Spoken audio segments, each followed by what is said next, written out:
যে আফদালুস সিয়াম বলেছেন যে রমজানের পরে এই মুহররম মাসের রোজা হচ্ছে সবচেয়ে উত্তম রোজা। সুবহানাল্লাহ বলবেন না? তাইলে এই মুহররমের হক আদায়ের অন্যতম পদ্ধতি হাদিস মুবারকতে পাওয়া গেল যে এই মাসে আমরা কি করতে পারি, রোজা রাখার প্রতি বিশেষ গুরুত্ব প্রদান করতে পারি। এই মাসের রোজা রমজানের পরে সবচেয়ে উত্তম রোজা হচ্ছে আল্লাহর মাস এই মুহররম মাসের রোজা। সুবহানাল্লাহ বলবেন না? দ্বিতীয়ত এই মাসে আমরা বেশিরভাগ তওবা ইস্তেগফারে মনোনিবেশ করব। আল্লাহর হাবিব সাল্লাল্লাহু আলাইহি ওয়াসাল্লামের হাদিস মুবারক, রাসূলুল্লাহ সাল্লাল্লাহু আলাইহি ওয়াসাল্লাম মুহররম মাসে রোজা রাখার ব্যাপারে তাগিদ দিয়ে তারপর তিনি উল্লেখ করেছেন যে এই মাসে এমন এক দিন আছে যে দিন আল্লাহ পাক অতীতে তার অনেক বান্দাকে ক্ষমা করে দিয়েছেন এবং ভবিষ্যতেও অনেককে ক্ষমা করে দিবেন। সুবহানাল্লাহিল আযীম। কোন মাসে? এই মুহররম মাসে। বিদায় মুহররম মাসে একটা দিন আছে যে দিন আল্লাহ পাক অতীতে অনেককেই ক্ষমা করে দিয়েছেন, আবার ভবিষ্যতেও আল্লাহ তার অনেক বান্দাকে এই দিনে মাফ করে দিবেন। সুবহানাল্লাহ বলবেন না? মুহাদ্দিসিনে কেরাম আশা প্রকাশ করেছেন যে এই দিন হয়তো আশুরার দিন। কোন দিন? আশুরার দিন। এই আশুরার দিন কোন দিন বলে? এই মুহররম মাসেই 10 তারিখ, যেটা আমরা সবাই জানি আশুরার দিন। এই দিন আল্লাহ পাক অসংখ্য অগণিত বান্দাকে ক্ষমা করে দিবেন। সুবহানাল্লাহ বলবেন না? মুআজ্জাজ হাজিরিন, তাহলে আমরা প্রথমত জানলাম মুহররম মাস সম্মানিত মাস। এই মাস তাওবা ইস্তেগফারের মাস। এই মাস আমাদের জন্য সুবর্ণ সুযোগ নফল রোজা, নফল সিয়াম পালনের মাস, ঠিক না? দ্বিতীয়ত আমরা যে বিষয়টা আমরা সামান্য সময় আলোচনা করব, যেহেতু আমাদের সময় অত্যন্ত সংক্ষিপ্ত, আশুরার ব্যাপারে। যে আশুরা অনেকেই অবগত, এই মুহররম মাসের 10 তারিখ এটা আশুরা নামেই পরিচিত, ঠিক না? মুহররমের 10 তারিখ। আবার কারো কাছে কারবালার মাস, আমরা জানি ম্যাক্সিমাম যারা আহলে বায়াতকে মহব্বত করে, রাসূলুল্লাহর আশিক উম্মত যারা, তারা এই মাসকে কারবালার মাস বলে অভিহিত করে। আশুরা, মুহররম এই মাস সম্মানিত মাস এবং আশুরার দিনটা সম্মানিত দিন। এই দিনের ব্যাপারে রাসূল পাক সাল্লাল্লাহু আলাইহি ওয়াসাল্লামের হাদিস মুবারক, আল্লাহ পাক তার নবী রাসূলগণকে এই দিনে বিশেষ সুসংবাদ প্রদান করেছেন এবং এই দিনেই রাসূলুল্লাহ সাল্লাল্লাহু আলাইহি ওয়াসাল্লামের হাদিস মুবারক সাক্ষী, এই দিনেই আল্লাহ পাক আদম এবং হাওয়াকে সৃষ্টি করেছেন। সুবহানাল্লাহ বলবেন না? এই দিনেই আল্লাহ পাক সৃষ্টি করেছেন। এই দিনেই আল্লাহ পাক হযরত নূহ আলাইহিস সালামকে 150 দিন মহাপ্লাবনে তার কিস্তিকে ভাসমান রাখা পরে যেই দিন জুদি পাহাড়ে তার কিস্তিকে আল্লাহ পাক জুদি পাহাড়ে নিয়ে ঠেকিয়েছেন, সেই দিনটাই হচ্ছে আশুরার দিন। সুবহানাল্লাহ বলবেন না? এইভাবে আল্লাহ পাক তার নবী এবং রাসূলগণকে আশুরার দিনে বিশেষ সুসংবাদ প্রদান করেছেন। রাসূল পাক সাল্লাল্লাহু আলাইহি ওয়াসাল্লাম ইরশাদ করেছেন যে আল্লাহর নবী হযরত ইব্রাহিম আলাইহিস সালামকে আল্লাহ পাক খলিল হিসেবে গ্রহণ করেছেন যেই দিন, সেই দিন হচ্ছে 10ই মুহররম তথা আশুরার দিন। সুবহানাল্লাহ। হযরত দাউদ আলাইহিস সালামকে আল্লাহ পাক এই দিনই সুসংবাদ প্রদান করেছেন। হযরত ইদ্রিস আলাইহিস সালামকে আল্লাহ পাক আসমানে উঠিয়ে নিয়েছেন যেই দিন, সেই দিন ছিল আশুরার দিন। সুবহানাল্লাহ বলবেন না? এবং আমাদের জন্য আরো বড় কথা হচ্ছে, আল্লাহ নবী ইরশাদ করেছেন কিয়ামত হবে এই আশুরার দিনেই। কিয়ামত হবে আশুরার দিনেই, কিয়ামত সংঘটিত হবে। এই আশুরা হচ্ছে মুহররমের 10 তারিখ।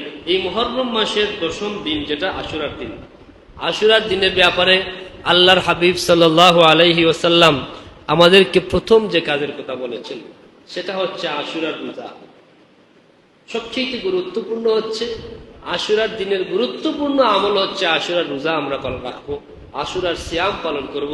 আল্লাহর নবী সাল্লাল্লাহু আলাইহি ওয়াসাল্লামের হাদিস মুবারক সাক্ষী, আল্লাহর নবী ইরশাদ করেছেন আমার যে উম্মত আশুরার দিনে সিয়াম পালন করবে, রোজা রাখবে, সেটা তার 1 বছরের গুনার কাফফারা হিসেবে আল্লাহ পাক কবুল করবেন। সুবহানাল্লাহ। কাফফারাতুস সানা সাওমে আশুরা। আশুরা রোজা হচ্ছে 1 বছরের গুনার কাফফারা।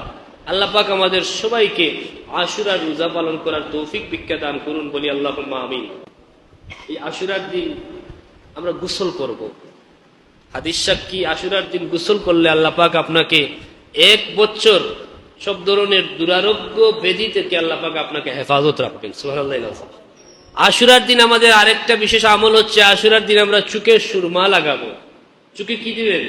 সুরমা দিবেন। সুরমা দেওয়া এমনি শুক্রবার দিন সুন্নাহ, আর আশুরার দিন সুরমা দেওয়া এটা বিশেষ ফজিলত আছে।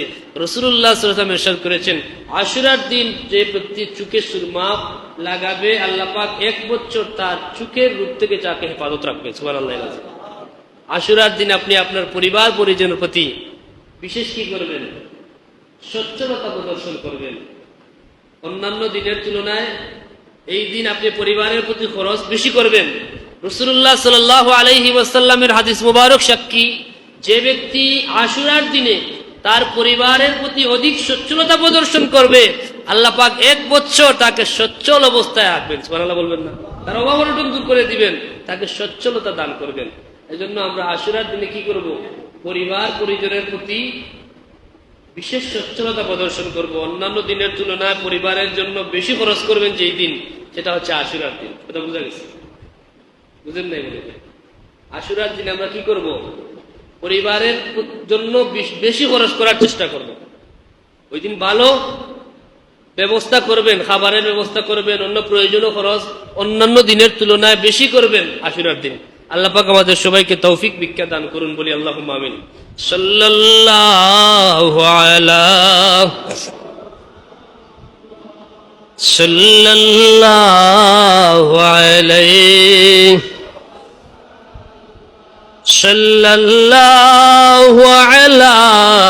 মুহাম্মাদ সাল্লাল্লাহু আলাইহি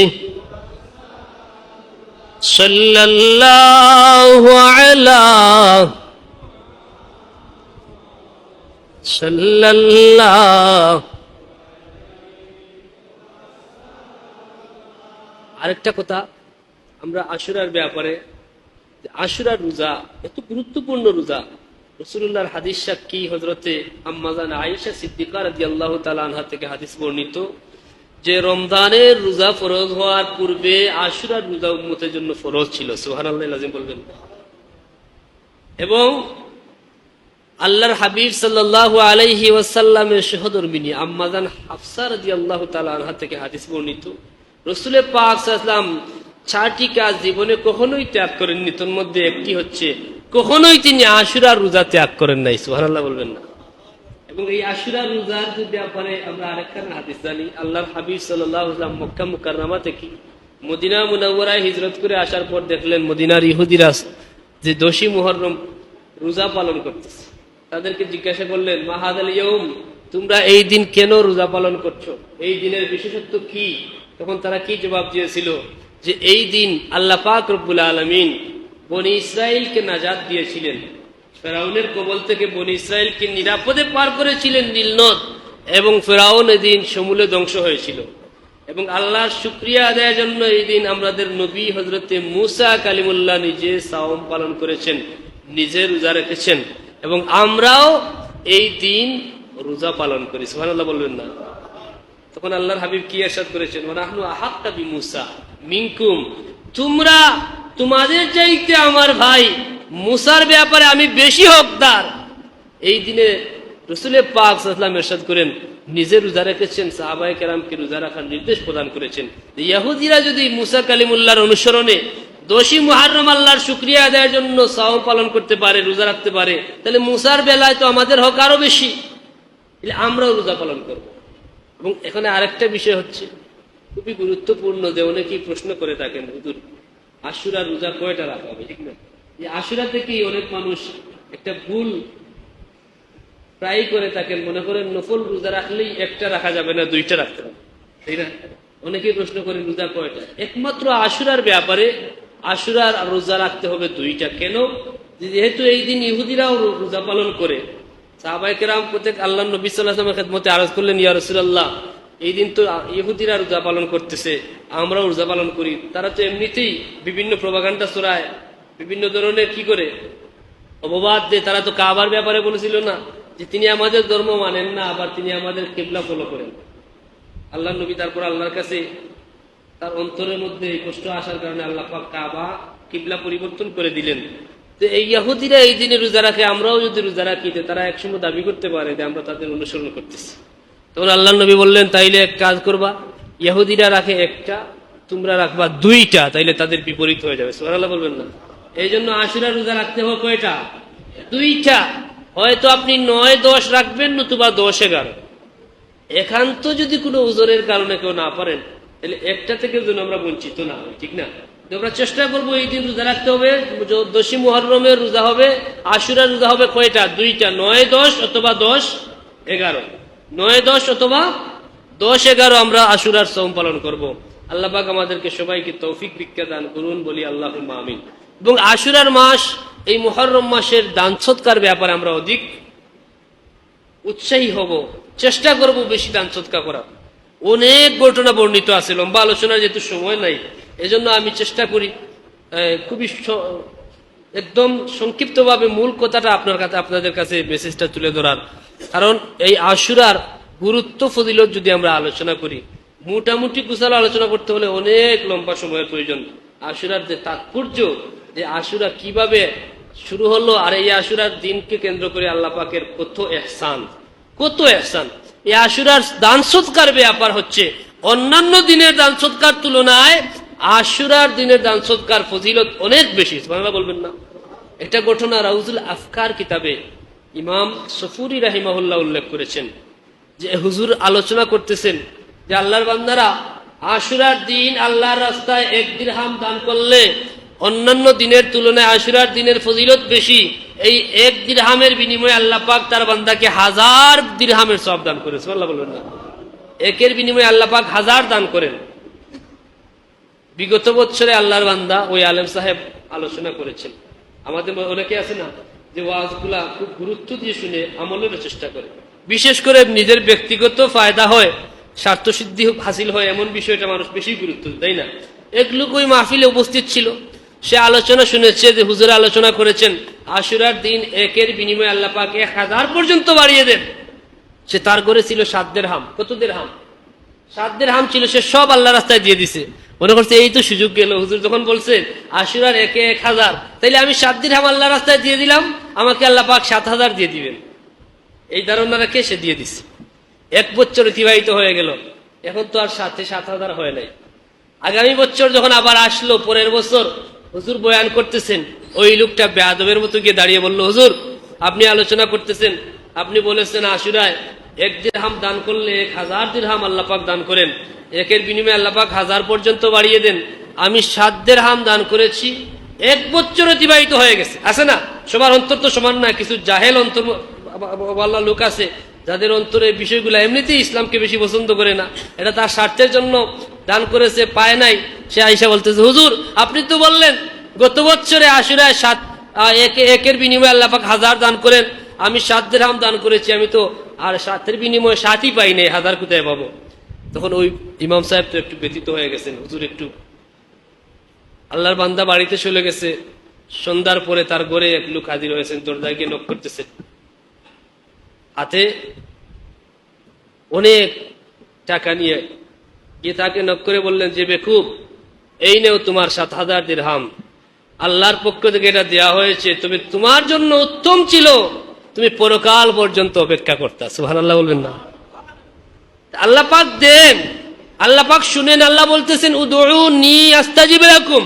আমরা পাই না, আমরা মনে করি এই মুহূর্তে আমি চাইলাম, কেন এই মুহূর্তে পাই নাই? আল্লাহ আমাকে কত ইহসান করেন, কত মেহেরবানি করেন, তিনি আমার জন্য কোন সময়টা দেওয়া সবচেয়ে উত্তম হবে, আল্লাহ পাক আমাদেরকে বেশি দিবেন পরকালে, এটা আল্লাহ পাকের বিশেষ দয়া। আর আমরাও চাই আল্লাহ দুনিয়া থেকে আমরা যেন পরকালে বেশি পাই, ঠিক না? দুনিয়া কয়দিনের, আপনাকে আল্লাহ পাক আজকে অর্ধেক পৃথিবীর মালিক বানিয়ে দিলেন, তাতে কি বা হয়ে যাবে? আগামী বছর পর্যন্ত আপনি বুক করতে পারবেন, এই গ্যারান্টি আছে। এই জন্য এই যে আল্লাহ নবীর হাদিস আমল, এগুলো আমরা শুনি, অনেকেই করি।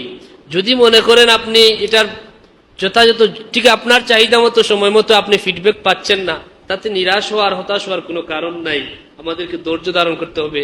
আল্লাহ পাক হয়তো আমাদের জন্য এর চেয়ে উত্তম কিছু রেখেছেন, ঠিক কিনা? এজন্য আশুরার দিনে এই ঘটনা থেকে আমরা শিক্ষা পেলাম, আশুরার দিনের সদকার বিশেষ ফজিলত প্রমাণিত আছে। আল্লাহ পাক আমাদেরকে আশুরার দিনে বিশেষভাবে আল্লাহর রাস্তায় সদকা করার তৌফিক ভিক্ষা দান করুন, আমরা বলি আল্লাহুম্মা আমিন। অনেক এই সদকার ব্যাপারে আরো কয়েকটা মশহুর ঘটনা আছে। আশুরার দিনের সদকার বিনিময়ে আল্লাহ পাক একজন বিধর্মীকে হেদায়েত দান করে জান্নাতি বানিয়ে দিয়েছেন। সুবহানাল্লাহ। আল্লাহ পাক আমাদের সবাইকে কবুল করুন, আর আশুরার দিনের ফজিলত তাৎপর্য আমাদেরকে হাসিল করার তৌফিক ভিক্ষা দান করুন। মুহররম মাস আল্লাহর মাস, এই মাসে নফল ইবাদত বন্দেগী, তাওবা ইস্তিগফার এবং নফল রোজার মাধ্যমে এই মাসের হক আদায় করা এবং মাসকে যথাযথভাবে কাজে লাগিয়ে আল্লাহর নৈকট্য হাসিলের তৌফিক আল্লাহ পাক আমাদেরকে সবাইকে ভিক্ষা দান করুন বলি আল্লাহুম্মা আমিন। ওয়া আখির দাওয়ানা আনিল হামদুলিল্লাহি রাব্বিল আলামিন। সাল্লাল্লাহু আলা সাইয়্যিদিনা মাওলানা মুহাম্মদ ওয়া আলা আলিহি ওয়া আসহাবিহি ওয়া সাল্লাম। সাল্লাল্লাহু আলা সাইয়্যিদিনা মাওলানা মুহাম্মদ ওয়া আলা আলিহি ওয়া আসহাবিহি ওয়া সাল্লাম।